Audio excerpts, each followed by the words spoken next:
Masuk ya teman-teman. Masuk.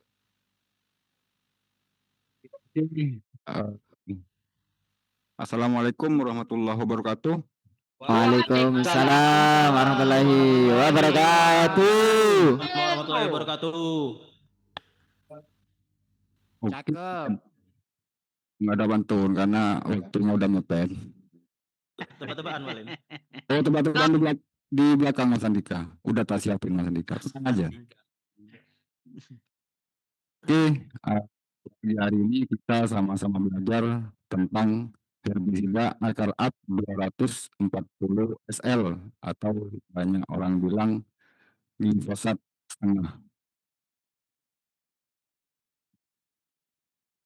Untuk kandungan herbisida akar up 240 SL yaitu isopropil amina glifosat 240 gram per liter atau setara dengan glifosat 183,93 gram per liter. Ini untuk kandungannya. Belum, Terus, Pak Lim. Belum jalan.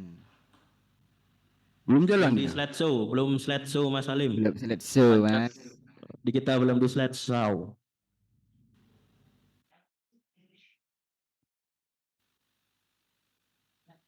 Ini kalau masuk ke provinsi enggak? Sinyalnya juga nggak bagus tuh. Wah, itu kalian handphone kalian tuh jangan pakai wifi dulu coba. Mas Agus. Patah-patah suaranya.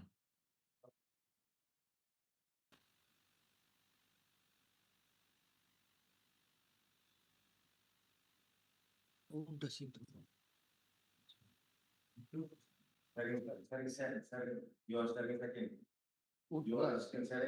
Ini udah.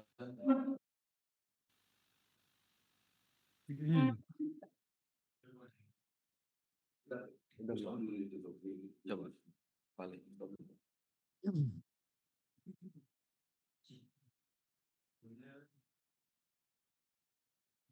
Udah jalan nggak teman-teman? Oke, selanjutnya kita harus tahu kan glifosat itu apa. Pengertian tentang glifosat. Glifosat adalah bahan aktif herbisida non selektif.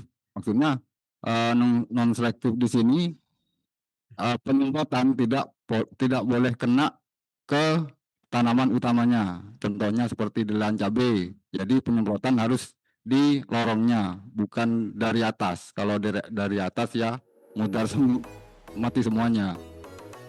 Terus Mohon maaf Pak Alim, servisnya cut. Macet. Dekat, Pak Lim. Loading. Tetap tidak jalan. loading ya. Loading. Iya, betul. Oh, Tethering.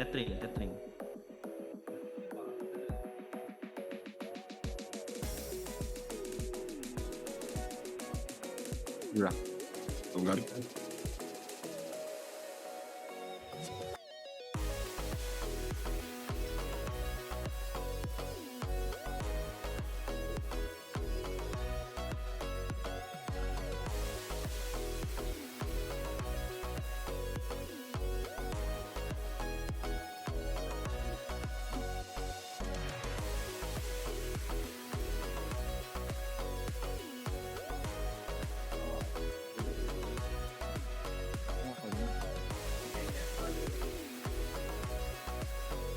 Silanya agak lelet di sini.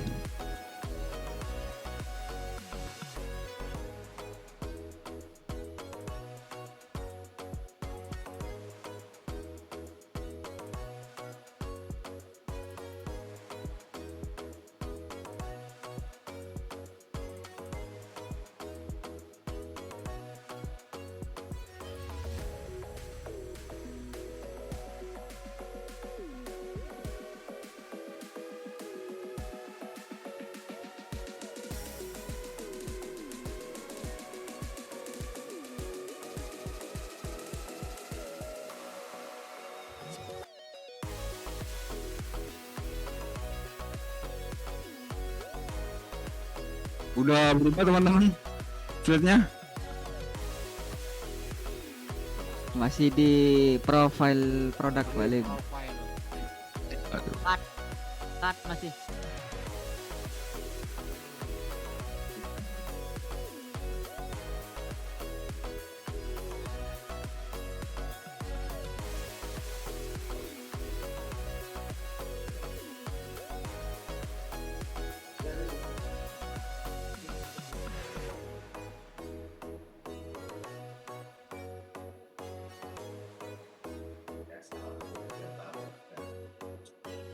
Ini katanya Abah Kabul biasa Lampung katanya. Kendalanya di sinyal. Jadi kalau kesini lagi nggak kaget berarti Pak Kabul. Ya, coba balik. Gimana? Udah jalan teman-teman?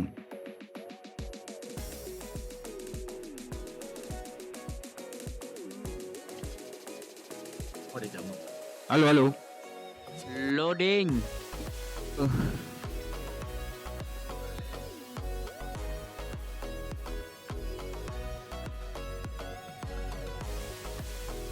Itu Pak Kabul suruh matiin dulu WiFi yang dipakai itu di kantor sana. Jadi Mas Halim aja sendiri dulu make. Udah sampai minus malah nih Dir yang make Dir. Bayangin coba udah minus ini saking coba. Demi Mas Salim. Memang ini. Ini jaringnya semalam ini lupa ngambil di laut. Oh ini. Oke.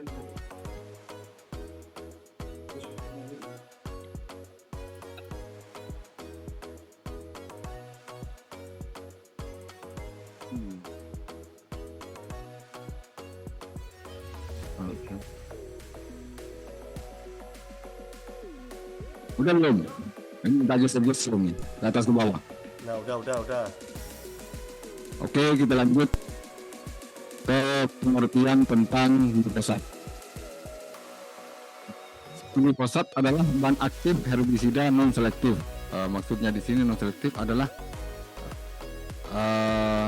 tidak bisa disemprot ke semuanya. Contohnya seperti kita nyemprot di lahan cabai. Jadi kita harus nyemprot di lorongannya. Jangan sampai kena ke tanaman utamanya. Dan selanjutnya berfungsi membunuh hampir semua gulma. Semua gulma ini daun lebar maupun daun sempit. Terus diserap lewat daun, lalu menyebar ke seluruh tanaman sampai akar. Jadi kalau glifosat disemprot dari atas, meskipun kena daun, batang nggak kena, dia akan masuk ke jaringan daun itu. Jadi membunuhnya itu melewati bagian dalam dari batang, daun maupun ke akar. Untuk cara kerja glifosat, glifosat bekerja dengan menghambat enzim EPSP sintes, yaitu enzim penting dalam pembentukan asam amino pada tanaman. Jadi dia menghambat pembentukan asam amino. Karena asam amino sudah terhambat, jadi protein juga tidak terbentuk. Oleh karena itu tanaman tidak bisa tumbuh dan akhirnya mati. Itu untuk cara kerja glifosat. Untuk cara pengaplikasian atau teknis pembuatan, semprot secara merata pada gulma hijau atau aktif tumbuh. Kalau yang sudah kering nggak usah disemprot. Jangan setelah pembuatan. Jadi pembuatan itu jam setelah pembuatan itu nggak boleh ada hujan. Tapi kalau di 3 jam hujan itu akan mengurangi ke reaksinya. Jadi minimal 4 jam tidak boleh atau tidak kena hujan. Selanjutnya jangan terkena tanaman utama. Tanaman utama sudah dijelaskan di slide di atas. Jadi tidak boleh kena tanaman utamanya. Jadi harus pakai corong nyemprotnya. Terus batang juga jangan sampai kena. Biasanya kalau batang kena dia akan lecet. Selanjutnya untuk dosis 160 sampai 200 ml per tangki. Kalau dosis ini ya tergantung pemakainya atau petaninya. Biasanya kalau di label itu antara 100, 160 sampai 200 mili per tangki. Karena kenapa? Kalau semakin tinggi dosis itu akan semakin panjang juga untuk residunya. Untuk residu glifosat ini sampai dengan 6 bulan. Jadi sisa herbisida di tanah itu sampai 6 bulan. Itu tergantung juga pada keadaan tanah. Waktu penyemprotan pagi hari pukul 9 sampai pukul 10 waktu Indonesia Barat. Kenapa harus di pukul 9 sampai pukul 10? Karena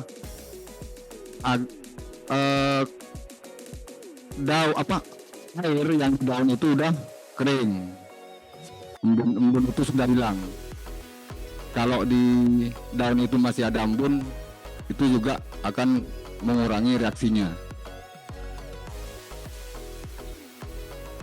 Ini hasil pengaplikasian akar up 240 SL. Ini saya ambil di skala riset. Ini diperbaharui setelah penyemprotan. Dan ini memang agak lambat.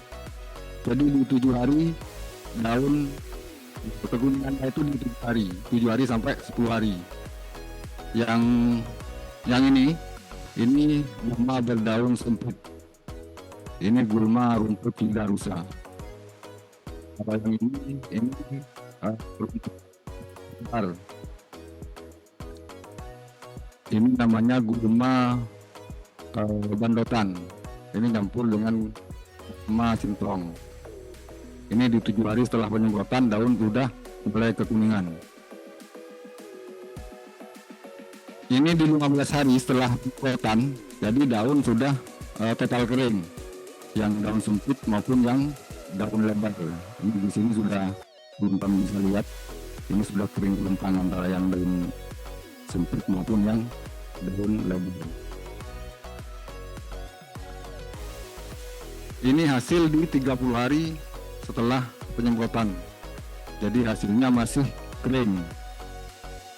Dan untuk regrowth-nya dari hasil riset kemarin itu 30 hari belum ada regrowth. Regrowth itu pas baru.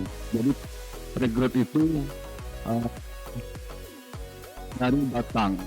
Batang itu akan tumbuh tunas, itu namanya regrowth.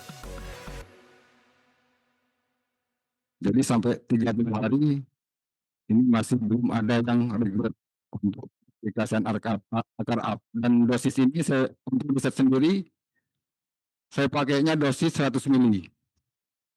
Karena riset harus memakai standar dari pabrik. Oke, selesai. Terima kasih. Saya kembalikan ke Mas Agus. Baik, terima kasih Pak Halim untuk materinya. Kemudian untuk teman-teman yang mungkin bingung atau ingin sharing terkait herbisida glifosat, dipersilahkan.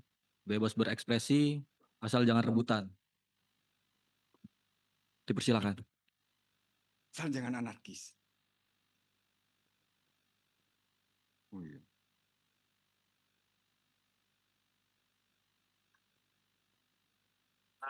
Pak, dari admin berapa? Mau bertanya. Dari mana?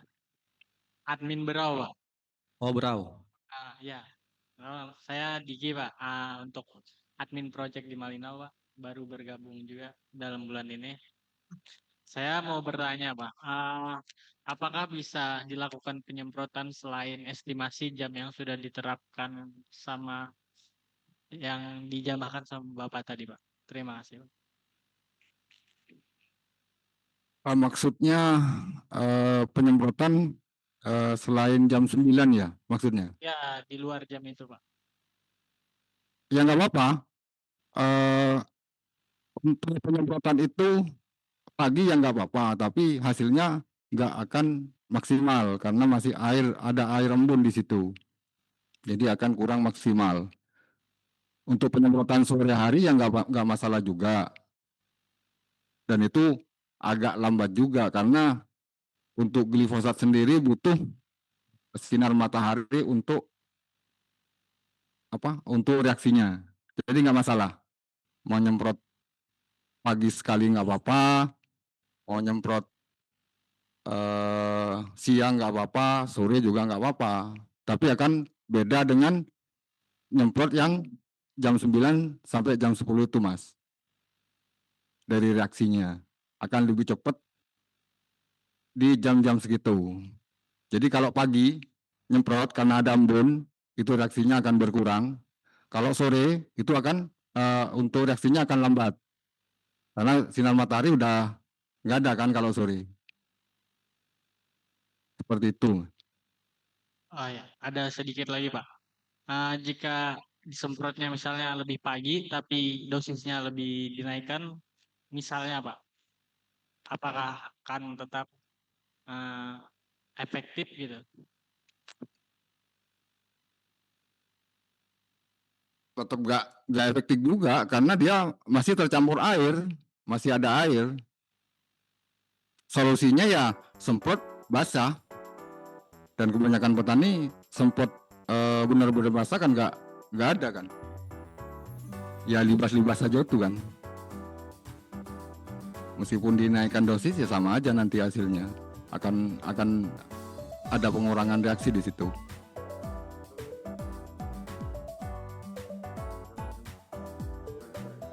Terima kasih Pak. Saya rasa sudah cukup jelas. Jember, kasih. Jember, Mas. Monggo Jember. Prof, tanya Prof, Jember Prof. Ya.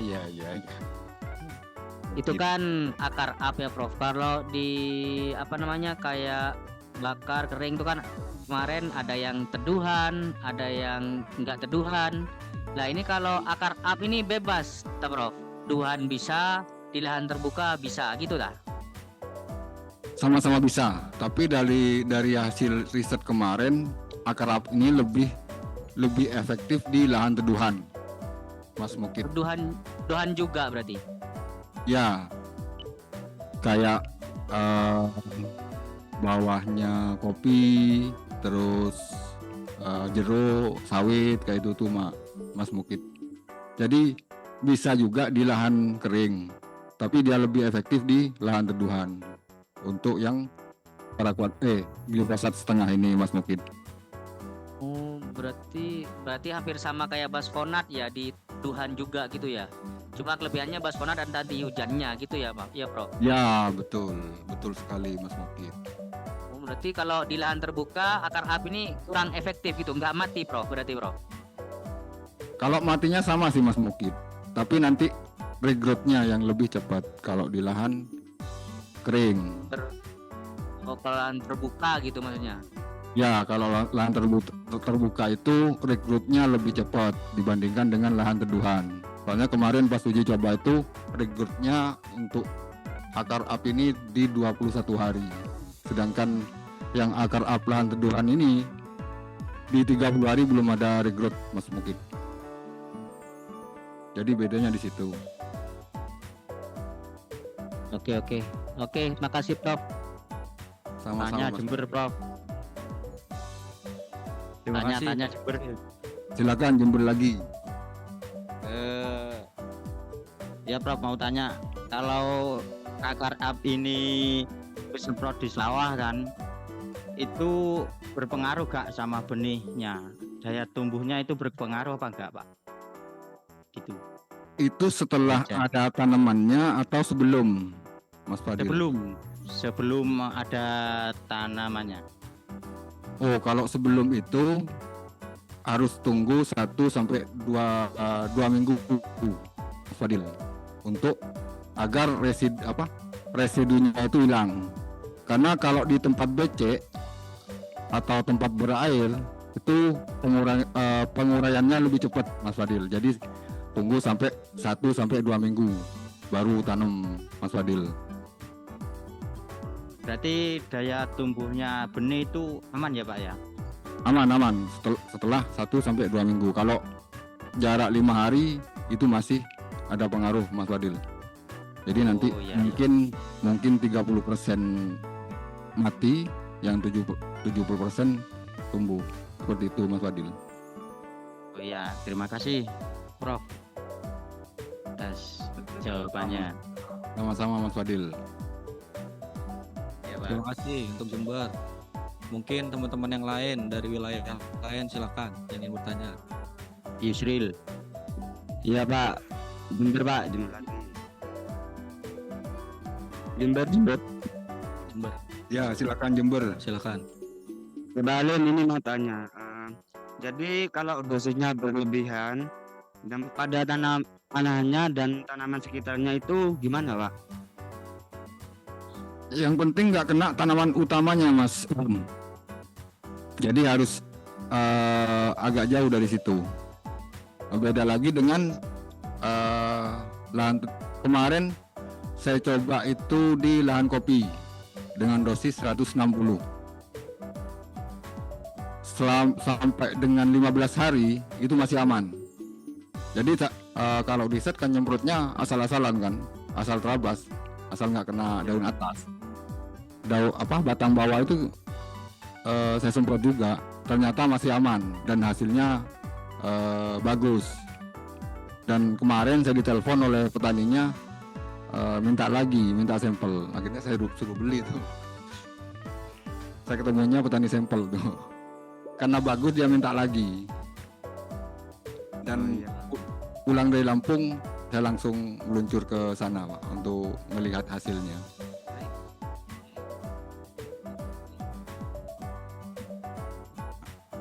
Gimana Mas Ulum? Pak ini tadi mati Pak kameranya Pak. Hah? Iya jelas Pak. Cukup? Apa masih ada tambahan pertanyaan? Ya, Yusril, Pak. Yusril Pak. Dosisnya kalau dilebihin tuh gimana kan Pak? Sudah itu aja tadi Pak. Oh, dosisnya ya? Iya Mohon maaf. dosisnya kalau berlebihan itu loh Pak. Kalau untuk lahan cabai, mending kita pakai yang dosis rendah, karena untuk cabai khususnya horti itu agak rentan. Tapi kalau di lahan kayak jeruk, terus yang berkayu lah, itu di atas 250 lah, itu masih aman. Sejauh ini masih aman. Jadi nanti untuk riset saya masih berlanjut, karena untuk riset awal di kopi ini sudah aman. Nanti saya akan pindah ke jeruk, gimana hasilnya. Oh, baik Pak, terima kasih atas jawabannya. Oke, terima kasih Mas Ulum.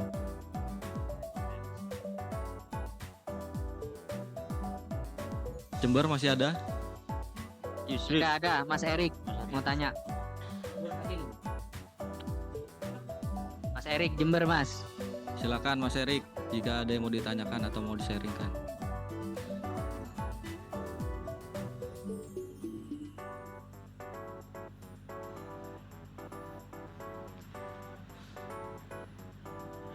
Waktu habis. Suaranya. Enggak suaranya paling. Ya, masuk.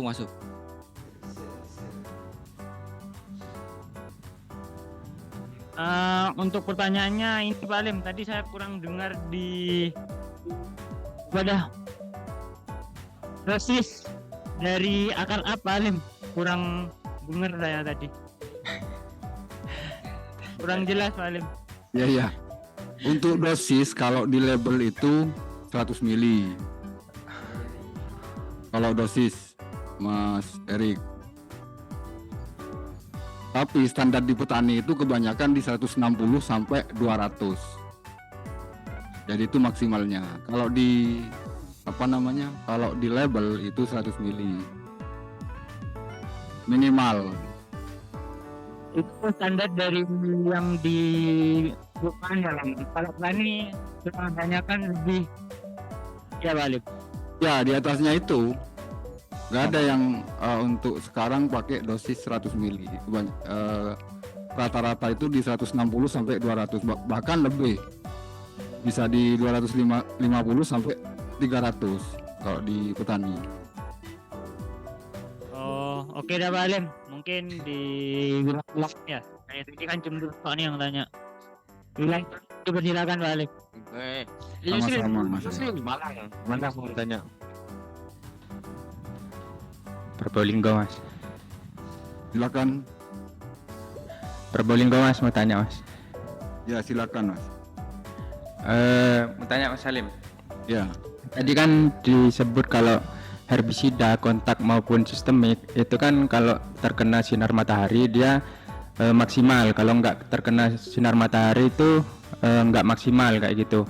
Nah itu kenapa Mas Salim? Terjadi apa itu? Kenapa kalau terkena sinar matahari itu dia lebih maksimal kayak gitu? Karena gini, Mas Alvin, kalau terkena sinar matahari itu kan akan mempercepat. Karena apa? Karena fotosintesis kan udah dihambat tuh di daun, jadi dia akan cepat. Kalau nggak ada sinar matahari itu biasanya rata-rata lambat, Mas Alvin. Jadi memang seperti paraquat, dia membutuhkan sinar matahari untuk mempercepat prosesnya atau reaksinya, Mas Alvin. Oh berarti dari herbisida ini sifatnya berarti mengganggu fotosintesis ya, Bro? Ya, jadi apalagi seperti yang glifosat, jadi dia akan merusak jaringan dalam. Tapi kalau nggak ada matahari, dia akan terlambat untuk kuningnya, untuk keringnya, ini akan terlambat dan untuk butuh proses lama untuk reaksinya, Mas Alvin. Jadi kalau untuk herbisida sendiri sinar matahari itu jadi penting. Seperti itu, Mas Alvin. Ya. Fotosintesis itu berarti membantu mempercepat penyebaran dari herbisida ini ya? Gimana Mas Alvin? Fotosintesis berarti membantu mempercepat dari penyebaran herbisida ini terhadap tumbuhan kayak gitu atau ya betul sekali itu Mas Alvin. Oh iya ya. Oke Mas Alim, terima kasih. Sama-sama Mas Alvin. Terima kasih Probolinggo. Teman-teman yang lain mungkin ada yang mau ditanyakan. Izin Pak dari Sulawesi. Monggo Sulawesi.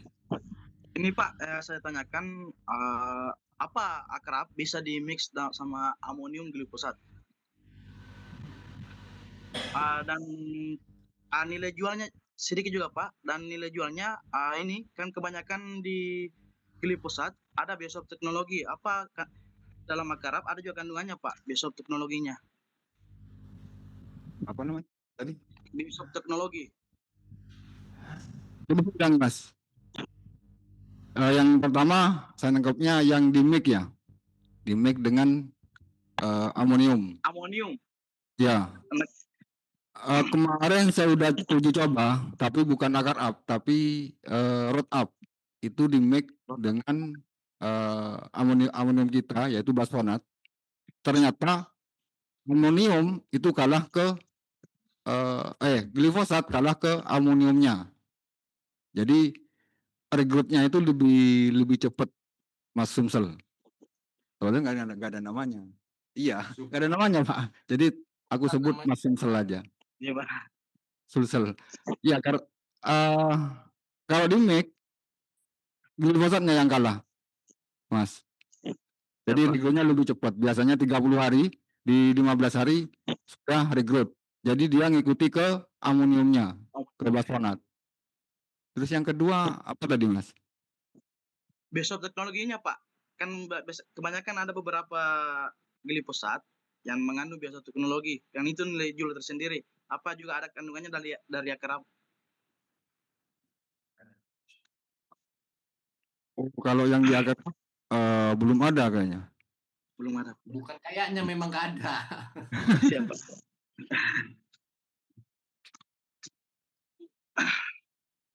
Oke, gimana Mas? Ada lagi pertanyaan?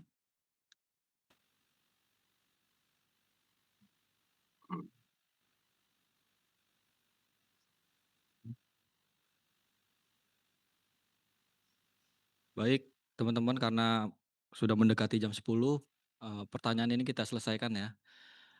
Kemudian dari Pak Nathan mungkin ada tambahan untuk akar up ini? Ya. Dipersilakan.